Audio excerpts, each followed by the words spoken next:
क्या आप जानते हैं कि मौत के बाद कुछ आत्माएं कभी विदा नहीं होती, वे यही रुक जाती है उन सुनसान रास्तों पर जहां से आपका गुजरना अक्सर मजबूरी बन जाता है। रात के 2 बजे का वक्त एक ऐसा समय होता है जब इंसानों की दुनिया और रूहों की दुनिया के बीच की दीवार सबसे पतली हो जाती है। कल्पना कीजिए, हाईवे का वो वीरान चौराहा जहाँ 4 दोस्त मिलते हैं। वहाँ सिर्फ हवा नहीं चलती, वहाँ मरे हुए लोगों की अधूरी हसरतें चीखती है। पुराने लोग कहते हैं कि इस चौराहे पर पहुंचने का मतलब है शैतान की हथेली पर पैर रखना। यहाँ का सन्नाटा आपको शांति नहीं देता, बल्कि आपके कानों में यह फुसफुसाता है कि अब तुम वापस नहीं जा सकोगे। क्या आप उस काली धुंध का सामना करने की हिम्मत रखते हैं जो धीरे धीरे आपके फेफड़ों में उतरकर आपके खून को बर्फ कर देगा? अगर आज रात आप अकेले हैं तो अपने पीछे के दरवाजे की कुंडी एक बार फिर से चेक कर ले, क्योंकि इस कहानी के शब्द शायद उस साये को आपके कमरे तक बुला सकते हैं। यह कहानी शुरू होती है 3 दोस्तों से, वरुण, समीर और आयशा। वे अपनी पुरानी कार में एक शहर से दूसरे शहर जा रहे थे। रात के 2 बज चुके थे और कोहरा इतना घना था कि सामने का रास्ता भी ठीक से दिखाई नहीं दे रहा था। हाईवे नंबर 49 पर चलते हुए वे अचानक एक विशाल चौराहे पर पहुंचे। अजीब बात यह थी कि उसके मोबाइल का जीपीएस सिग्नल अचानक गायब हो गया और कार का इंजन एक झटके के साथ बंद हो गया। समीर ने चाबी घुमाई, पर इंजन ने सिर्फ एक अजीब सी गूंज पैदा की और खामोश हो गया। सन्नाटा इतना भयानक था कि आयशा को ऐसा लगा जैसे गाड़ी के बाहर कोई बहुत करीब खड़ा है। दोस्तों, सोचिए अगर आप उस वक्त उस बंद गाड़ी के अंदर होते और बाहर की धुंध से कोई आपको घूर रहा होता तो आप क्या करते? समीर ने कार से बाहर निकलकर बोनट खोलने की कोशिश की, लेकिन तभी उसने कुछ ऐसा देखा कि उसके हाथ कांपने लगे। सड़क के ठीक बीचों बीच उस चौराहे के केंद्र में एक पुरानी फटी हुई गुड़िया पड़ी थी। कोहरे के बीच से समीर को लगा कि वह गुड़िया धीरे धीरे अपनी गर्दन हिला रही है। उसने सोचा यह सिर्फ उसका वहम है, पर तभी उसे महसूस हुआ कि चारों तरफ की झाड़ियों से किसी के सरसराने की आवाज आ रही है, जैसे कोई बहुत सारे पैरों पर रेंगते हुए उनकी तरफ बढ़ रहा हो। आयशा ने कार के अंदर से चिल्लाकर कहा, समीर जल्दी अंदर आओ, कोई पीछे खड़ा है। समीर ने पीछे मुड़कर देखा तो वहाँ कोई नहीं था, सिर्फ धुंध का एक गहरा साया था।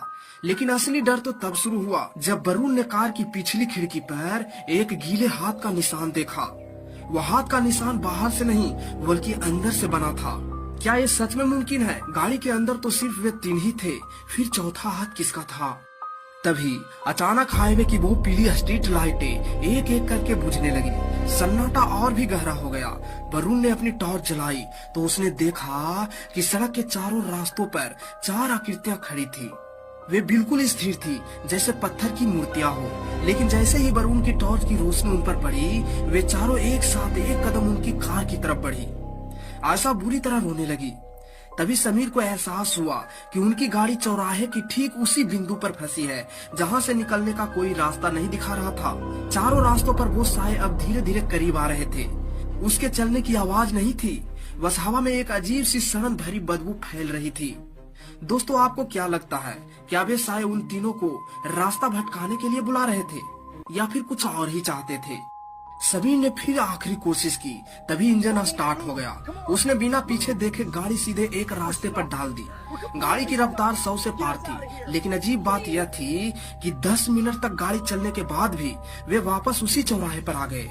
वही फटी हुई गुड़िया, वही घना कोहरा, वे एक चक्रव्यूह में फंस चुके थे। वरुण ने खिड़की से बाहर देखा तो पाया कि अब उन सायों के चेहरे साफ दिख रहे थे। उनके चेहरे पर आंखें नहीं थी, सिर्फ गहरे गड्ढे थे और उनमें से काला गाढ़ा तरल निकल रहा था। उनमें से एक साया गाड़ी के बोनट पर आकर गिर गया। उसके हाथ की उंगलियां कांच को कुदेरने लगी। कांच पर पड़ने वाली वो आवाज ऐसी थी जैसे कोई हड्डी को पत्थर से घिस रहा हो। समीर ने चिल्लाकर कार मोड़ी और दूसरे रास्तों पर डाली, लेकिन नतीजा फिर वही चौराहा। अब उन सायों की तादाद बढ़ने लगा था। चौराहे के बीचों बीच अब दर्जनों ऐसी आकृतियां खड़ी थी जो बिना हिले डूबे बस उन्हें देख रही थी। आयशा ने ध्यान दिया कि उन सभी के गले में एक जैसा ही निशान था, जैसे उन्हें किसी ने एक ही तरीके से मारा हो। तभी कार के रेडियो अपने आप चालू हो गया। उसमें से कोई संगीत नहीं बल्कि चीखों की एक गूंज सुनाई देने लगी। फिर एक भारी फटी हुई आवाज आई, यहाँ से कोई नहीं जाता, जो रुकता है वो यही का हो जाता है। दोस्तों, क्या उस रात असल में कोई हादसा हुआ था या यह चौराहा ही मौत का फंदा था? क्लाइमेक्स तब आया जब समीर ने देखा कि कार के डैशबोर्ड पर लगा समय रात के 12 बजे पर ही रुका हुआ है। समय आगे बढ़ ही नहीं रहा था। अचानक वह गुड़िया जो सड़क पर पड़ी थी कार के डैशबोर्ड पर आ गई। उसकी कांच की आंखें वरुण की आंखों में सीधे झांक रही थी। वरुण का शरीर पत्थर जैसा ठंडा पड़ने लगा। तभी चौराहे के केंद्र में एक विशाल काला साया उभरा। उसने अपने हाथ फैलाए और पूरी कार को अपनी चपेट में लेने लगा। आयशा ने देखा कि वह साया और कोई नहीं बल्कि उस हाईवे का वो आखिरी ड्राइवर था जिसकी बस उसी चौराहे पर पलटी थी। उसने अपनी सड़ी हुई उंगली से कुछ अजीब लिखा। अचानक कार के चारों तरफ का कोहरा लाल होने लगा। समीर, वरुण और आयशा की चीखें उस सन्नाटे में दफन हो गई। अचानक कार के चारों तरफ का कोहरा लाल होने लगा। समीर, वरुण और आयशा की चीखें उस सन्नाटे में दफन हो गई। अगली सुबह जब सूरज निकला तो हाईवे नंबर 49 पर एक पुरानी धूल से भरी कार खड़ी मिली। कार के अंदर कोई नहीं था। बस ड्राइवर की सीट पर वही फटी हुई गुड़िया बैठी थी जिसके होठों पर एक शैतानी मुस्कान थी। लेकिन डरावनी बात तो अब शुरू हुई थी। जब पुलिस वालों ने उस कार की जांच करने पहुंचे तो एक इंस्पेक्टर ने जैसे ही दरवाजा खोला एक अजीब फुसफुसाहट सुनाई दी। इससे पहले कि कुछ समझ पाता अंदर से उसे जोरदार थप्पड़ पड़ा। वो लड़खड़ा कर पीछे गिर गया। उसके गला पर उंगलियों का गहरा निशान साफ दिख रहा था जबकि कार के अंदर कोई नहीं था। चारों पुलिस वालों के सामने कार के अंदर से अचानक बच्चों की हंसी और किसी बूढ़े आदमी की फटी हुई आवाज गूंजी। डर के मारे सभी वहां से भाग निकले। आज भी उस हाईवे पर चेतावनी लिखी है।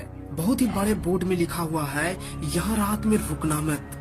दोस्तों, अगर आप कभी रात में किसी सुनसान सड़क से गुजरे तो किसी भी अनजान इंसान को बिना सोचे समझे अपनी गाड़ी में मत बैठाना, क्योंकि हर जगह की अपनी अलग अलग कहानियां होती है। कब कौन सा रास्ता मुसीबत बन जाए कोई नहीं जानता। कई बार एक छोटी सी लापरवाही इंसान को ऐसी जगह पहुंचा देता है जहां से लौटना आसान नहीं होता। इसलिए हमेशा सावधान रहे और सोच समझकर ही फैसला ले। और दोस्तों, अगर आपको ये वीडियो अच्छा लगा है तो चैनल को सब्सक्राइब करना बिल्कुल मत भूलिए और बेल आइकन को भी जरूर दबा दीजिएगा ताकि हर वीडियो सबसे पहले आप तक पहुंच सके।